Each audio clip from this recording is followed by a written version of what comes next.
Rasulullah Shallallahu Alaihi Wasallam bersabda, Al-mahabbatu asasul ma'rifah.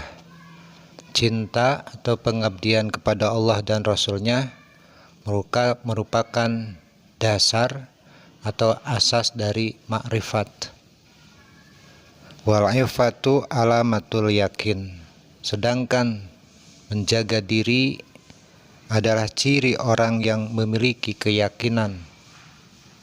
Wa ra'sul yakinit taqwa wa ridho bitakdirillah. Dan dasar keyakinan atau pokok dari keyakinan adalah takwa kepada Allah, artinya menjalankan segala perintah Allah, menjauhi segala larangan Allah, serta waridho bitakdirillah, ridho atas takdir Allah atau ridho atas keputusan Allah Subhanahu wa ta'ala. Imam Asqalani berkata, cinta kepada Allah sebetulnya dibagi menjadi dua bagian. Pertama, ada yang disebut dengan cinta wajib. Artinya bangkitnya semangat dan dorongan untuk selalu mengabdi, selalu beribadah kepada Sang Pencipta, yaitu Allah Subhanahu wa ta'ala.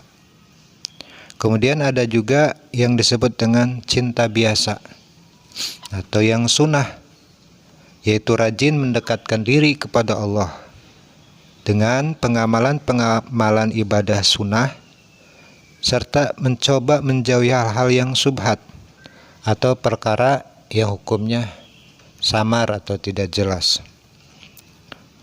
Khalifah Abu Bakar As-Siddiq berkata, siapa yang dapat merasakan cinta kepada Allah, pasti ia selalu ingin mendekat kepadanya, atau ia akan lebih mengutamakan urusan agama ketimbang urusan selain agama atau urusan selain Allah.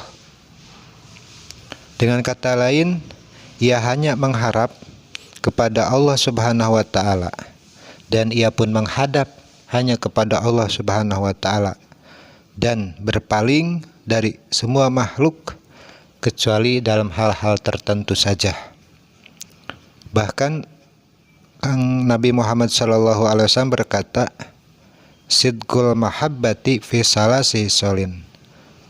Untuk membuktikan seseorang itu cinta kepada Allah dan Rasulnya, maka cirinya ada 3. Pertama, ayyahtaro kalama habibihi ala kalami ghairihi. Ia selalu memprioritaskan perintah atau kalam Allah dan sabda Nabi Muhammad SAW dibanding perintah yang lainnya. Itu ciri dari orang yang mahabbah kepada Allah dan Rasulnya. Yang kedua, wa yakhtaro mujalasata habibihi ala mujalasati ghairihi. Ia selalu memprioritaskan majelis-majelis Allah ketimbang majelis manusia lainnya. Artinya dia sering hadir di majelis-majelis dzikir, majelis-majelis taklim ketimbang majelis yang lainnya. Wa yahtaro ridho habibihi ala ridho ghairihi. Dan ia mengutamakan ridho Allah dan ridho Rasulnya ketimbang ridho dari manusia lainnya. Yahya bin Mu'adz Ar-Rajib berkata, sekelumit cinta yang Allah berikan kepada hambanya lebih saya senangi daripada pahala ibadah 70 tahun. Bahkan dalam kitab Taurat disebutkan bahwa orang yang rakus itu miskin, sesungguhnya dia miskin walaupun ia kaya. Orang yang taat kepada Allah itu pasti ditaati orang walaupun ia seorang budak. Orang yang qanaah, merasa cukup atas segala sesuatu yang diberikan Allah, maka dia adalah orang kaya walaupun sesungguhnya pada kenyataannya dia adalah seorang yang miskin.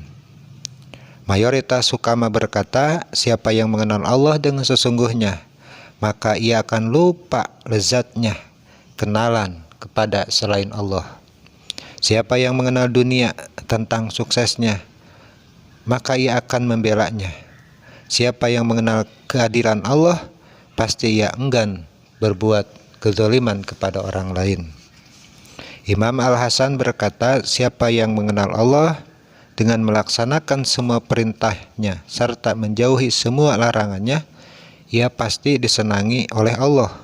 Dan siapa yang mengenal dunia dengan segala suka dan dukanya, pasti ia membencinya, maka dunia itu akan membencinya. Zinun al-Misri, yaitu Sauban bin Ibrahim, ayahnya berasal dari daerah Nabi Saleh, suatu perkampungan di Mesir. Ia termasuk ulama yang warok, berakhlak tinggi, pemurah, gagah, dan tampan. Ia berkata, tiap orang yang takut dari azab Allah, ia pasti lari dari berbuat maksiat. Kalau dia takut kepada Allah, pasti dia akan menjauhi maksiat. Tiap orang yang berharap nikmat surga, ia pasti lebih senang mengingat Allah ketimbang mengingat selain Allah. Selanjutnya ia berkata, orang yang cinta kepada Allah, pasti hatinya terkait dengannya, dan amal-amal baiknya akan bertambah, sedangkan amal-amal jeleknya bakal berkurang. Abi Sulaiman Ad-Darani berkata, aslu kulli khairin fid dunya wal akhiratil khaufu minallah, dasar segala keburukan dunia dan akhirat ialah takut kepada Allah Subhanahu wa taala.